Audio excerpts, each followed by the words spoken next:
নেতা কর্মীকে চিনবে না, কর্মী নেতাকে চিনবে না।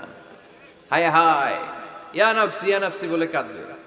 সূর্যটা মাথার কাছে চলে আসবে, সূর্যের তাপে মাথার মগজগুলো গলে গলে নাকের ছিদ্র আর কানের ছিদ্র দিয়ে টপ টপ করে বেয়ে বেয়ে পড়বে। তৃষ্ণায় মানুষগুলো পাগল পাড়া, জিহ্বাটা বের হয়ে নাভি পর্যন্ত ঝুলতে থাকবে। সেদিন সবাই পাগলের মতো ছুটতে থাকবে, কোনো ছায়া নাই আল্লাহর আরশের ছায়া ছাড়া।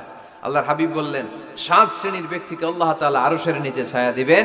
এর মধ্যে 1 শ্রেণীর ব্যক্তি রাজুলুন কলবুহু মুআল্লাকুন বিল মাসাজিদ, ওই ব্যক্তি যার হৃদয়টা সবসময় আল্লাহর মসজিদের সাথে লেগে থাকে। মসজিদের সাথে যার হৃদয় লেগে থাকে তাকে আরশের নিচে ছায়া দিবে কে? এজন্য মসজিদের সাথে যেন আমাদের হৃদয়গুলো লেগে থাকে। অনেকেই দেখবেন এত ভালো নামাজি, জোহর পরে টেনশন করে আসরটা কই পড়বো, আসর পরে চিন্তা করে মাগরিবের সময় আমি কোথায় থাকবো।